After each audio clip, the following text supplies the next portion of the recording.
Assalamualaikum warahmatullahi wabarakatuh. Selamat pagi. Di video kali ini saya akan membahas soal terakhir dari tugas ini ya, terkait dari beberapa persoalan yang solusinya dicari dengan menggunakan pendekatan brute force, tapi khusus untuk persoalan-persoalan yang kompleksitas algoritmanya itu adalah eksponensial ya, jadi yang C pangkat N gitu. Oke. Nah, kali ini adalah magic square ya. Ada yang kalau dulu zaman saya itu namanya bujur sangkar, kalau sekarang zaman anak saya itu namanya persegi gitu ya. Persegi ajaib, yaitu yang sisi-sisinya, bentuk yang sisi-sisinya sama. Itu adalah pengaturan n buah data ya sebenarnya nih, n buah data. Jadi nanti akan dijadikan persegi. Jadi misalnya, kalau misalnya kalau misalnya n-nya sama dengan 3 gitu ya, berarti angkanya 1 sampai 9. Karena saya berarti harus bikin bilangan yang 3 kali 3 gitu ya. Jadi ini 1, 2, 3, 4, 5, 6, misalnya 7, 8, 9. Jadi diisi oleh angka 1, 2, 3, 4, 5, 6, 7, 8, 9. Tapi ada syaratnya gitu. Sedemikian rupa sehingga jumlah nilai di setiap kolom, jadi setiap kolom ini, setiap kolom, kemudian setiap baris dan diagonal, saya typo itu ya, diagonal, ini diagonal, itu adalah sama gitu.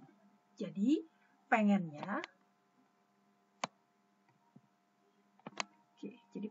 ini harusnya 1 tambah 2 tambah 3 gitu ya, itu harus sama dengan 4 tambah 5 tambah 6, harus sama dengan 7 tambah 8 tambah 9, harus sama dengan 1 tambah 4 tambah 7, harus sama dengan ini tambah ini tambah ini tambah ini tambah ini, dan harus sama dengan ini 1, 5, 9, harus sama dengan 3 tambah 5 tambah 7. Kalau dalam kasus ini, kalau saya nyusunnya seperti ini jelas tidak sama kan ya.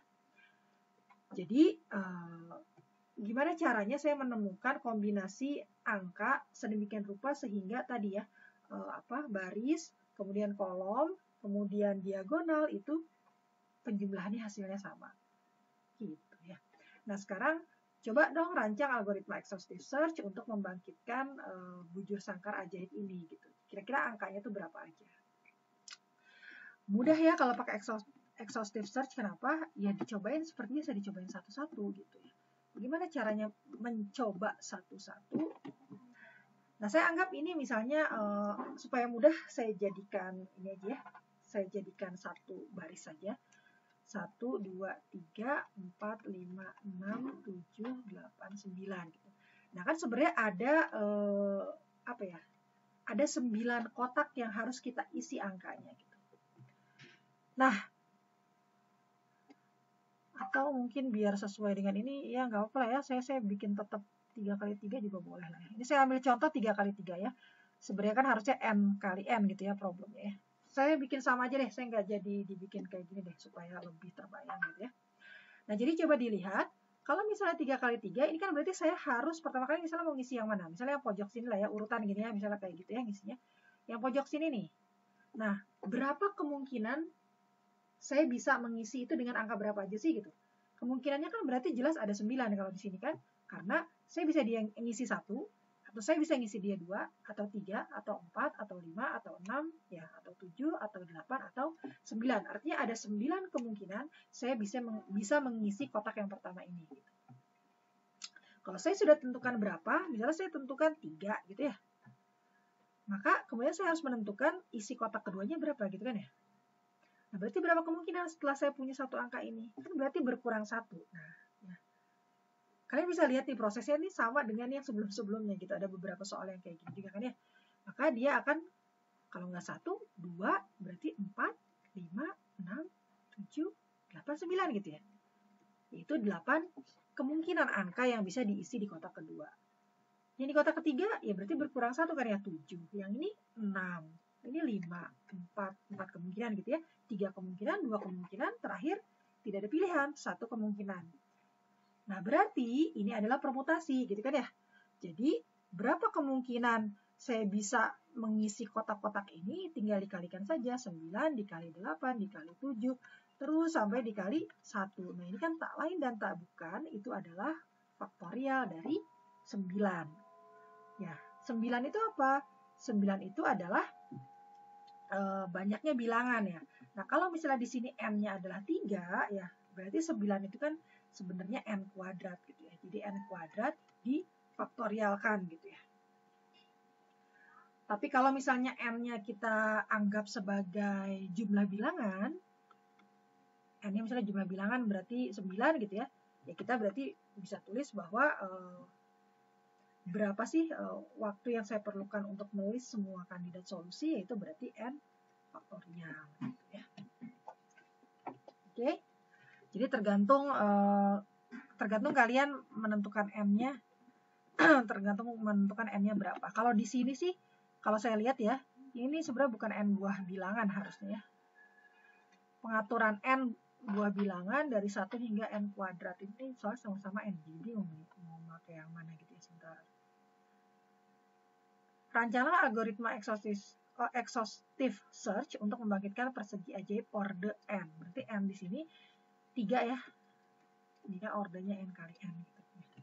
Jadi kalau misalnya n-nya 3, itu artinya kita harus tulis bahwa tadi ya, seperti biasa ya, algoritma brute force kan 1, list atau mengenumerasi semua kandidat solusi gitu ya. Maka ini kompleksitasnya adalah n kuadrat difaktorialkan gitu ya. Dengan asumsi bahwa n adalah orde dari si bujur sangkar ajaib ini gitu ya. Dari saya bilangnya magic square aja ya. Orde dari magic square. Gitu ya. Oke. Nah, sudah ya. Nah, tapi kan saya balik ke sini aja ya. Ini ya, misalnya ini ya. Kan saya butuh buat evaluate kan, seperti biasa ya, buat evaluasi. Apa evaluasi di sini? Ya, berarti saya menjumlahkan ini dan ini, kemudian dibandingkan dengan hasil perjumlahan ini dan ini, dibandingkan dengan hasil penjumlahan ini dan ini, gitu kan ya. Terus saya menjumlahkan lagi ini dan ini gitu ya. Dan seterusnya gitu. Berapa kali saya menjumlahkan? Ini kan berarti 1, 2, 3, yang ini 4, yang ini 5 gitu. Ya, berarti sebenarnya ada 5 yang harus saya jumlahkan. Mana nih? Karena tadi sorry, bukan 5 ya, lebih ya, sebentar. Baris. Oke. Jadi saya tulis aja lah ya. Baris, saya harus menjumlahkan ada 3 baris ditambah 3 kolom. Kolomnya lupa kan tadi? Ya, 1 2 3. Ditambah 2 diagonal gitu ya. Saya anggap misalnya ini inilah ya. Ini sama-sama 3 aja supaya gampang. Itu kan kira-kira ini adalah 3n kan ya. Dengan asumsi tadi n-nya itu adalah orde gitu. Jadi kan saya melakukan evaluasi sebanyak 3n gitu ya. Jadi ini 2. Evaluate semua kandidat solusi dan ini adalah 3n. Gitu ya. Atau saya bisa sebut n sebenarnya, karena kan kalau 3n mah nanti jadinya n juga, pasti 3-nya hilang. Terakhir adalah saya akan mengembalikan best solution gitu ya. Nah, best solution di sini adalah ya yang itu ya, solusi yang memenuhi kondisi tadi yang ini 3 baris, 3 kolom dan 2 diagonalnya, hasil penjumlahannya semuanya menghasilkan bilangan yang sama gitu ya, hasil penjumlahan yang sama. Nah, terus gimana dong? Seperti biasa kalau saya tulis ini berarti for i-nya mulai dari 1 sampai n kuadrat difaktorialkan gitu ya. Maka saya akan melakukan apa? Ini perbandingan terhadap yang tadi evaluate aja ya, evaluate.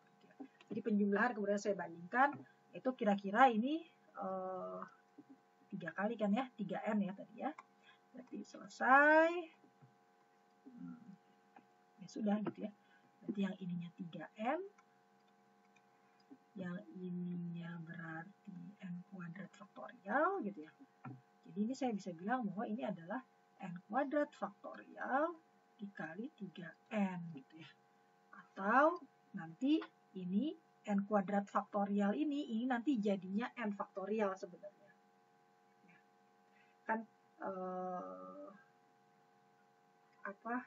seperti biasa ya, kalau yang kayak gini-gini itu dihilangkan gitu ya ketika kita bicara soal asimptotik gitu ya.